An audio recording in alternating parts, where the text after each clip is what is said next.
আমরা তো ভাই ফেসবুকে ভাইরাল না, আমরা হলো মানুষের মনের ভিতর ভাইরাল। আমার দোকানটা ছোট ভাঙ্গা, কিন্তু খাবার নিয়ে কোনো সমস্যা হবে না।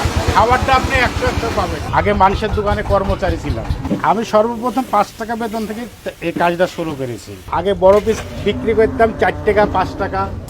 এই রান্নাটা শিখছি আমি আমার বাবার কাছ থেকে। আমার বাবা শিখছে তার উস্তাদের কাছ থেকে। পড়াশোনা করি, তার মাঝে বাবার সাথে থেকে আমি পুরোপুরি রান্নাটা শিখে নিয়েছি। গরুর হাটে আসছি গরুর মাংস খেতে। রান্নাটা কিভাবে করে সেটাও দেখানোর চেষ্টা করবো ইনশাআল্লাহ।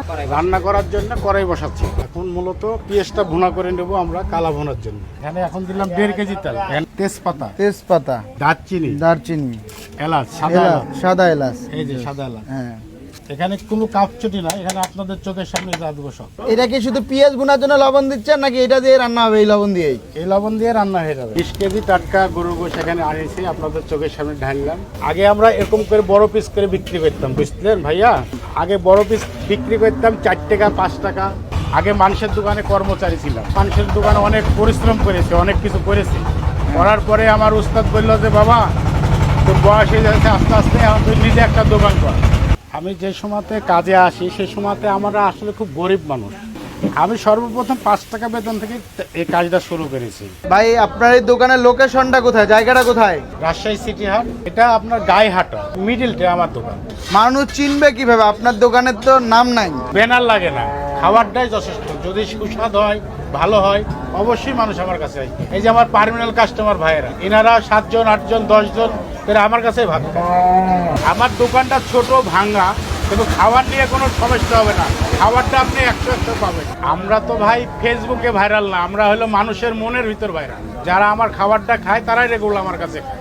আমার মূল কাস্টমার হলো যারা ব্যাপারী, যারা গরু কিনতে আসে তারা, যারা গরু ব্যবসা করে তারাই মেন কাস্টমার আমার। কত কেজি মাংস আছে এখানে? প্রায় 20 কেজি মাংস আছে। যে আমাদের মাংসটা দেখতে পাচ্ছেন, আমাদের মাংস কিন্তু সব সলিড পিস, চর্বি খুবই কম।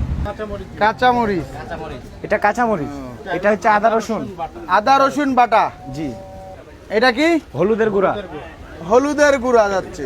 এটা হলো মরিচের গুঁড়া। এটা মরিচের গুঁড়া। এটা হলো মরিচের গুঁড়া। ছোটবেলায় যখন আমার বাবা হাটে আসতো তখন আমি আমার বাবাকে দেখতাম আর কান্না করতাম হাটে যাওয়ার জন্য। তো একদিন আমি আমার বাবাকে বললাম যে বাবা আমাকে হাটে নিয়ে চলো। তারপর থেকে বাবার সাথে আসার পর থেকে আল্লাহর রহমতে এখন আমি নিজে সব রান্না বাড়া সব শিখেছি।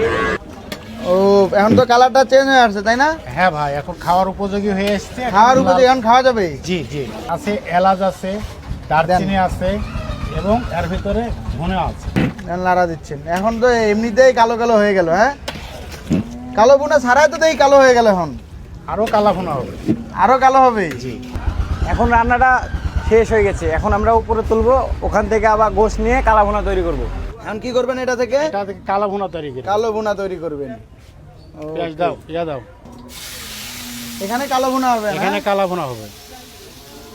কালো বোনার জন্য মাংস তুলতেছেন? জি হ্যাঁ। কত কেজি তুলবেন? এখানে তুলবো আপনার 7-8 কেজি তুলবো। এখন লাল ভুনাটাকে কালা ভুনাতে তৈরি করছি আমরা। কি মশলা দিবেন এটা এখন? এটা হচ্ছে আমাদের সিক্রেট কালা ভুনার মশলা। সিক্রেট কালো বোনার মশলা এটা? জি। ওকে, দাও। এই রান্নাটা শিখছি আমি আমার বাবার কাছ থেকে। আমার বাবা শিখছে তার উস্তাদের কাছ থেকে। আমি পড়াশোনা করি, তার মাঝে বাবার সাথে থেকে আমি পুরোপুরি রান্নাটা শিখে নিয়েছি। এখন ধরেন যদি কেউ আমার হাতে রান্না খায় তাহলে কেউ বুঝতে পারবে না যে আমি রান্না করেছি না আমার বাবা। আমার উস্তাদ কখনো আমাকে এই রান্না নিয়ে কোনোদিন ইয়ে করে না। আমার উস্তাদের রান্না আমার রান্না একই। আমার উস্তাদের কাস্টমারও আমার কাছে খেতে চলে আসে। আমি যদি না থাকি আমার এই দোকানে, ওই জন্য আমি আমার ছেলেকে শেখাই দিচ্ছি যে আমি যদি না থাকি তো আমার কাস্টমার যেন একটা আইসে যেন এখানে যেন তৃপ্তির সহিত খেতে পারে, যে আসলে খাবারটা আসলে কি দিছে, ঠকাচ্ছে না আসলে কি ইয়ে করছে। আপনি তাকায় টক টকা মাংস। হ্যাঁ, এই দেখেন, আপনি গোলটা দেখেন, এই যে এখানে 5 পিস দিলাম, মানে প্লেট ভরাই দেন, ছোট বড় হলে একটু বেশি কম দেন। হ্যাঁ হ্যাঁ, এই যে দেখেন, এই দেখেন বাটি ভরাতে যা লাগে। ও, এই সাইজের মাংস। তবে এটা কিন্তু ভাজতে মানে ভাজা কিছুটা, তো এই জন্য একটু শক্ত শক্ত আছে। কালো বোনার ব্যাপারটা কি, যত আসলে রান্না করা হয় বা যত ভাজানো হয় বা যত চুলায় থাকে তত কালো বোনার টেস্টটা বেড়ে যায়। মাংসটাতে একটু রসালো ফিল পাওয়া যাচ্ছে। মানে ভাজা কালো বোনা তো, এটাতে আসলে গ্রেভিটা একটু কম পাবেন। এইটাতে একটা বাইট দিই, ঝোলটা আসলে মজা লাগতেছে। সব থেকে মজাদার খাবার হলো একটু গ্রেভিটা আপনারা একটা মাংসের উপর মেখে নেবেন, নিয়ে একটা জাল বাইট দিবেন। পুরা ঝোলের টেস্টটা পাওয়া যাচ্ছে, তো এটা সব থেকে বেশি মজা লাগতেছে।